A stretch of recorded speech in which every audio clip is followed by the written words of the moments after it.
This video is powered by the pros at Pascal Air Plumbing and Electric. Arkansas owned, Arkansas operated. GoPascal.com. Tom, I know you got a full slate of things you got to do on Saturday, but is your computer screen going to have the Colorado game on while you're at the Arkansas game? Just keep one eye on it. I believe it will. Of course, I'll have to leave for the game at probably 12:30 or whatever, so I'll watch the first quarter. I'm intrigued by it. Look, I'm a Deion fan, and if y'all remember, during the coaching search that led to Sam Pittman, there was a stop in Terrell, Texas or somewhere, and that we heard at the time that was for Deion. Like, what? He wasn't really in the game yet, but it turns out now that Deion had a program-building plan, and the accrual of talent was a big part of that, and he's done it. I looked him up today, actually, after seeing the Steve Spurrier stuff yesterday, which was really neat. And Miles Slusher and Jordan Dominic had 6 and 4 tackles, respectively, for that defense, and I'm going to keep an eye on this program, yeah. So on that subject, Tom, how many more coaches are going to use the Deion model starting next year where it's not just 20 transfers you're bringing in, but it's upwards of 50-plus? Will we see that more widespread starting next season? Well, I don't think coaches will shy away from it, but it takes a special – when you overhaul that much of your roster, I mean, you saw what he said in some of those opening deals about some of y'all ain't going to make it. I'm bringing my own people in. That was eye-opening, and they're winning. And I don't know if I'm cheering for or against Colorado. It's interesting to me, but I don't think it's going to. I don't think it's going to cause any coaches to not go hard on the transfer portal. It's just, what does that do for your locker room? I mean, you got to have some strong leadership. I have no idea what Colorado's depth looked like, but they had 18 guys make tackles, so that's not a lot of depth on defense.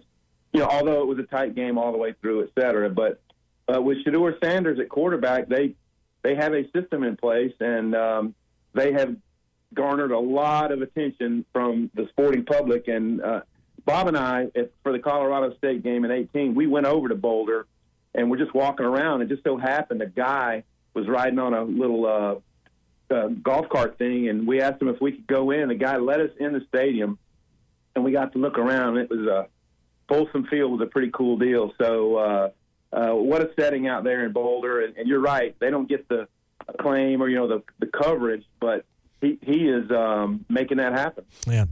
Tom, we got the news yesterday, direct from Sam Pittman, that Rocket Sanders will be out for this Saturday. He said a couple of 3 games. What's the impact on this week's game with Rocket not going to be in the lineup, and what do you think the ultimate impact is on the first month of the season? Well, it just depends on how long it lingers, and good job by Chuck there. In 2 other settings yesterday, Sam Pittman was like, he's got something going on. We want to keep getting it looked at. It didn't sound like he'd be available for this week because of not practicing so far. But the best thing for him to do, because you have a deep running back core, you do not have to rush Rocket Sanders back. So hopefully it's just like a bruise or something. We don't know exactly what it is, but the thing is, between A.J. Green and it's a good thing that Rashod Dubinion appears to be healthy and is ready to go, because let's just say Dubinion's back thing had been worse. Then with those 2 out, then you're running with A.J. Green, Dominic Johnson, and then you got the freshman third. But they need the whole core to be healthy when SEC play rolls around. But I think it's okay, and Rocket needs to just get himself fully healthy for the big run coming up. How do you think this adjusts the game plan for this week and moving forward for the next week or 2 with Dan Enos? Does it change the balance or maybe the sequence of plays, or is it just next man up and business as usual? I really think next man up. I mean, when you think about it, the first 2 plays were a pass to Luke Haas and then the touchdown to Wilson. And when they came back on the field, I said 100% guarantee Rocket's touching this ball. And it's almost as if Western Carolina knew on first down, and I think it was a 0-yard gain. So, I mean, they've got to get more push on the line, obviously. But I guess the question will be who will start between maybe Dubinion or Green. And look, can Dominic Johnson get back in the mix and get a lot more carries? Because it's been a while. It's been since late in the 2021 season that he was a real factor, and he had such a great run. He was a real integral part to that really good 2021 team. And it makes you wonder if this has been a lingering injury, and he played less than 100% last week on that knee. The way he performed, maybe there was an issue going into week one that caused some pause for this week. Rocket to me is an extraordinary individual, and I think he's a really tough guy, and he's a kid who gives everything.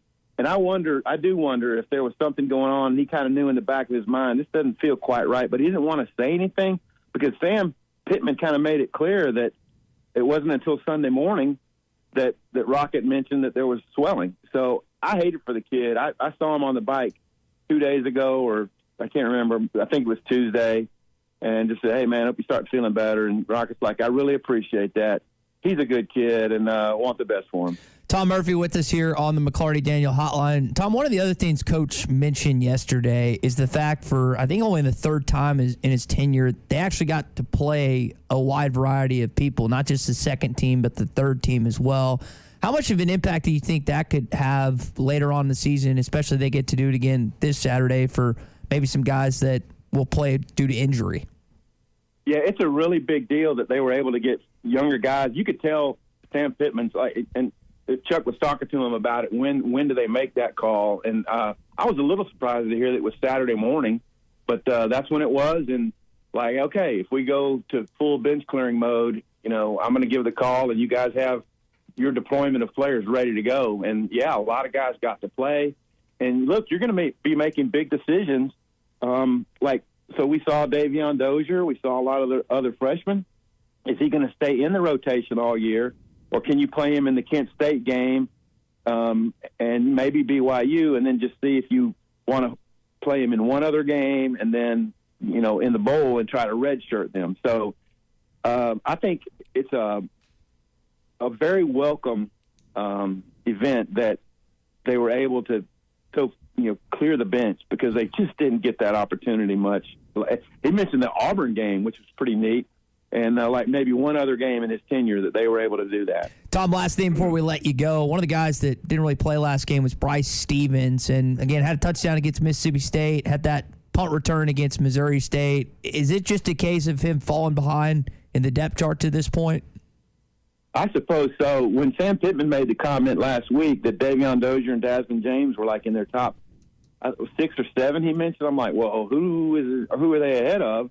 And clearly Bryce Stevens is one of those. So the kid's got talent. I mean, that catch he made against Mississippi State, it was a jumping catch with a defender right there. That was a great catch. Obviously, his punt return against Missouri State was a kind of a game turner, and it was valuable. So hope to see him continue to push on. This is where the coaches really examine you and say, look, here you are. You're behind so-and-so and so-and-so. What are you going to do? What's your body language? And really like to see him come along. And maybe Satania looks like he's going to be great on kick returns and possibly punt returns, but I'd like to see Bryce Stevens keep pushing and maybe try to get the punt return deal back. BetOnline is your #1 source for all your betting needs. Get the latest odds, lines, and matchup reports for baseball, boxing, golf, and more. BetOnline continues to be the fastest and easiest way to place your wagers, including live betting and your favorite casino and card games available to play right from your phone. Head to the website or use your mobile device to sign up today and get in on the action. Remember to use our promo code BELIEVE, that's BLEAV, for your 50% welcome bonus on your first deposit. Bet online, where the game starts.